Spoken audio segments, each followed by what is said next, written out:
ASEAN is a Southeast Asian regional initiative meant to improve the socio-economic condition of its people through better integration and, more importantly, through economic cooperation. As it stands today, community building is its desire and state.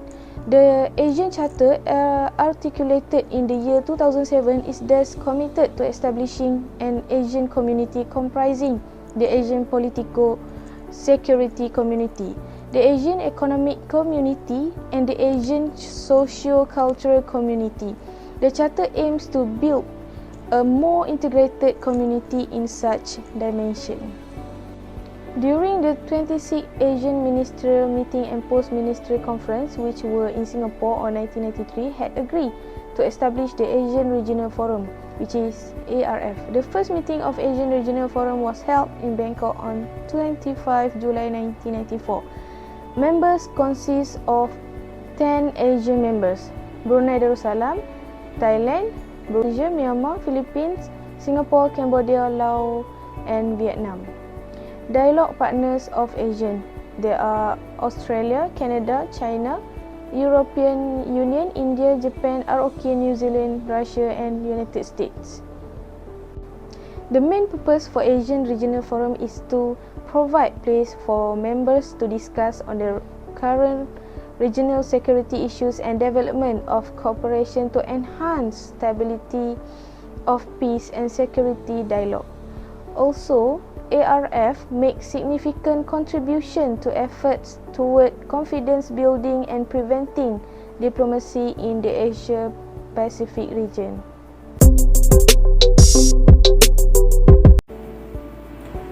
So for the point for problem or issue in ARF is to encourage informal dialogues. Each ASEAN country has a different ideology, economy, politics, governments. To unite to create political stability and continuous security, this ARF is very important for this country to share their opinions and problems. The ARF enables each nation to address its own national needs through diplomatic channels and without undermining the interests of the other nations. It also increases the participation of members countries, allowing various issue and interests to be effectively resolved through global cooperation. Enhance the prestige of countries with a low status through participation in international organization and generating tendency to cooperate, particularly among major powers, to avoid a confrontational or conflicts-oriented approach with confronted with different issues. In this informal dialogue, ASEAN members can share their opinion and voice issues that need to be resolved, such as the issue of claim over South China Sea, Rohingya refugees, Rakhine, and the peaceful use of nuclear energy. This issue can disturb the security of country if the members of ARF are not heeded. As we know, the original purpose of the establishment is to safeguard the security of ASEAN. So the next point is stabilizing regional security. Political stability is very important in a country, so the security of the country continues to be maintained. With the ARS, ASEAN countries that do not have military strength can cooperate and help each other. In addition, to being able to get help from other developed countries that are also members of the ARS, such as United States, South Korea, Russia and others. In continuing regional stability, with the existence of this forum, these countries can resolve dispute and conflict among themselves without involving in war or military. For example, for the dispute in claiming Batu Putih or Preda Branched Island between Malaysia and Singapore, which was resolved in the ICJ, which is International Court Justice. The issues which arose during this period cover the whole geographic scope of the ARF, with the more problematic areas identified as Southeast Asia because of the effects of the economic crisis, domestic political transitions, the threats of secessionism, and the problem in the South China Sea. Northeast Asia, largely due to the impasse in the Korean Peninsula, and the South Asia because of Indian and Pakistan nuclear brinkmanship. Moreover, the range of the issues which erupted also span the breadth of security comprehensively defined, from traditional security issues such as territorial and maritime disputes, nuclear weapons, management of relations among great powers, internal political stability, to non-traditional security issues such as the environment and regional economics. These events dramatically emphasize the linkage in regional security in both Southeast Asia and the Asia-Pacific. The economic crisis drove home the crucial links between economics, internal stabilities, and regional securities. One analyst states that the economic crisis has affected domestic stabilities, inter-regional relations, and trans-Pacific relations differing degrees. Not only did these events show the linkage among Southeast Asian states and in the wider East Asia, in effect, the destinies of regional states are closely intertwined. The weakness of existing regional arrangement derives not only from perceived structural inadequacies but also from the manifest tension between national and regional interests. In the ARF, while there has been public recognition of the wide scope of security, state practice still does not fully take this into account. As mentioned above, the ARF was established primarily to serve national interests. These unique national interests also impact on the approach used by ARF members, most of whom would prefer the bilateral rather than multilateral approach to problem solving. Next is parties involved in Asian Regional Forum (ARF). The Asian Regional Forum is a forum formed by ASEAN in 1994 as a vehicle for dialogue and consultation on matters related to politics, security in the region, as well as to discuss an equate view between ARF participating countries to minimize threat to regional stability and security. In this connection, ASEAN is the main driver in the ARF. ARF is the only forum at the government level attained by all strong countries in the Asia-Pacific region, such as United States, People's Republic of China, Japan, Russia, and European Union. Asian Regional Forum participants consist 27 countries, consisting by all Asian member countries.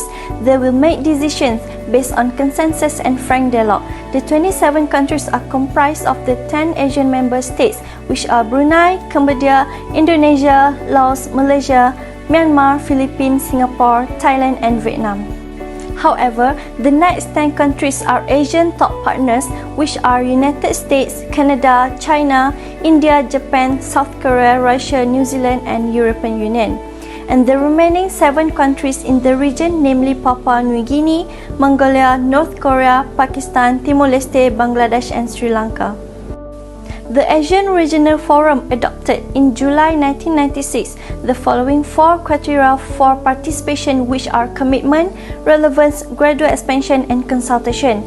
For the commitment, all new participants, who will all be sovereign states, must subscribe to and work cooperatively to help achieve the ARF key goals prior to their admission. All participants should agree to abide by and respect fully decision and statement already made by ARF.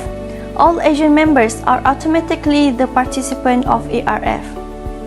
Second is relevance. A new participant should be admitted only if it can be demonstrated that it has an impact on the peace and security of the geographical footprint of the key ARF activities. Next is gradual expansion. Effort must be made to control the number of participants to a manageable level to ensure the effectiveness of the ARF. And the last is consultation. All applications for participants should be submitted to the chairman of the ARF, who will consult all the other ARF participants and ascertain whether a consensus exists for the admission of the new participant.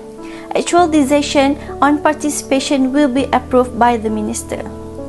However, the next 10 countries are Asian top partners, which are United States, Canada, China, India, Japan, South Korea, Russia, New Zealand, and European Union. And the remaining 7 countries in the region, namely Papua New Guinea, Mongolia, North Korea, Pakistan, Timor-Leste, Bangladesh, and Sri Lanka. In the nutshell, the advantage gained from the various parties involved is able to reach consensus, be able to unite, work together to address issues that occur in Asian countries. ASEAN Reform Forum may further strengthen its ties with other regional and international organizations for intelligence sharing and capacity building. A linkage may be created between APEC, Asia-Pacific Economic Cooperation, to be used as a part of strategic cooperation so as to involve both United States and China. And also, Australia may help in creating such cooperation. For example, ARF has already developed cooperation with the OSCE and SCO. Such cooperation can be useful at least in area of counter-terrorism. Importantly, the ARF may further expand its involvement with the United Nations and other international organizations that can greatly complement its effort towards NTS, which is non-traditional security issue. There are many United Nations bodies such as the UNHCR, WHO, UNDP, and IMO. One of ASEAN Reform Forum interaction and cooperation with International Civil Aviation Organization ICAO by conducting a workshop on the consequences of a major terrorist attack, which this interaction may be deepened and widened further for ARF in future. The ASEAN Reform Forum has to follow certain norms and rules which may not be applicable regarding to the AU or others. While handling security-related issues, the ARF has to take into consideration the view of all its participants and to satisfy the special needs and interests of ASEAN as an entity. In the process, non-ASEAN members tend to get disregarded. The ARF simply become handicapped from taking out-of-box and brave decisions. The direction and orientation that ARF may consider to make a significant contribution to the region's overall security structure. The direction and orientation that the ARF may consider to make a significant contribution to the religion's overall security structure. It may be the time to review the norms that limit the ASEAN Charter, especially its consensus-based decision-making, where suggestions here are basically intended to add value to that which already exists. Apart from high technology and military, the ARF can consider with a soft approaches. So, to strike at the main causes of terrorism, it is suggested that civil society groups, media, and also educational institutions may be activated and brought together for a common goal. Involvement of a community and also religious leaders for interfaith dialogue and inter-community dialogue being considered. By applying people-centric approach to counter-tourism promotions of inter-civilizations dialogue and intelligence sharing. Soft power is a more effective in countering radicalizations through the applications of strategy such as rehabilitations, reintegrations, and also the counter-radicalizations. a special ARF task force aimed at assessing soft strategy and exchange of intelligence of transnational tourism may be created. The ARF may be considered forming a joint intelligence commissions primarily to exchange intelligence on tourism and also transnational crime. Establishments of rehabilitation centers for surrendered tourists may also be undertaken by the ARF. The UN, US, and also other countries can provide technical supports for each and such ventures. ARF was to sustain peace and prosperity in the regions by way of political and security dialogue. Thus, the creation of the IRF was a pragmatic alternative to handle security-related issues in the wider area. While handling security-related issues, the ARF has to take into consideration the views of all in the participants and to satisfy the special needs and interests of Asian as an entity. It was clearly articulated by ARF Chairman's statement in August 1995 that a successful ARF requires the active, full, and equal participations and cooperation for all participants. However, ASEAN undertakes the obligation to be the primary driving force, and the ARF process shall move at a pace comfortable to all participants.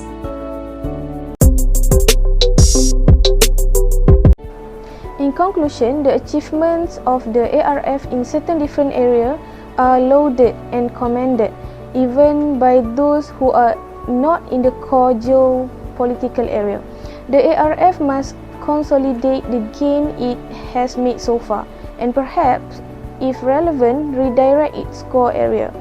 Its objective may be limited, but if it is realized with sincerity and enthusiasm, it will contribute greatly in creating a peaceful environment, and above all, help to create an impetus to resolve outstanding issues amicably.